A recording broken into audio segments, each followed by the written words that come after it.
என்று எல்லாரும் சொல்ல ஆரம்பிச்சாங்க. ஏன் மாற்று கட்சியில அதுலயும் திமுக இருக்கக்கூடிய நம்ம அண்ணன் தம்பில நம்ம மேல ரொம்ப பாசமா இருக்கான். திடீர் பாசத்துக்கு காரணம் இல்லை, நம்ம பங்காளி சண்டை எப்பவும் வச்சுக்கலாம், இந்த விஜயை மட்டும் விட்டுறாதீங்கன்றான் அவன். நம்ம அடிச்சுக்கலாங்க, நம்ம அப்புறம் பேசிக்கலாம், எங்களை நீங்க திட்டுங்க, பிரச்சனை கிடையாது, அதை நாங்க பெருசா கண்டுக்க மாட்டோம், ஏன்னா எங்களுக்கு கூச்ச நாச்சமே கிடையாது, நாங்க துப்புனா தொடச்சிட்டு போயிட்டே இருப்போம். பட் விஜயை விட்டுறாதீங்க, விஜயை நீங்க அடிக்கிறது எங்களுக்கு ரொம்ப பிடிச்சிருக்குன்றாங்க.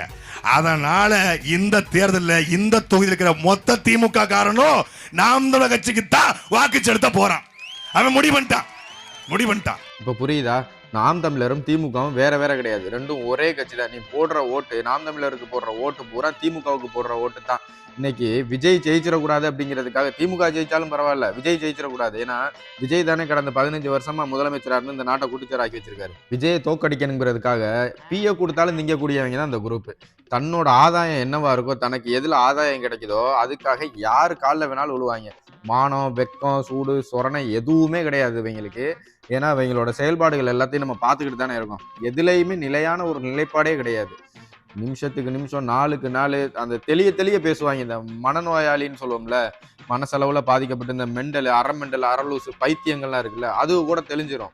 இவங்க அதை விட மோசமானவங்க, தெளியவே மாட்டாங்க, மேற்கொண்டு எல்லாரையும் பைத்தியங்கள் ஆக்கி விட்டு போயிடுவாங்க.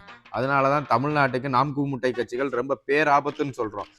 2026 சீமானுடைய நிலைமை எப்படி இருக்கும்னு நினைக்கிறீங்க? தற்கொலை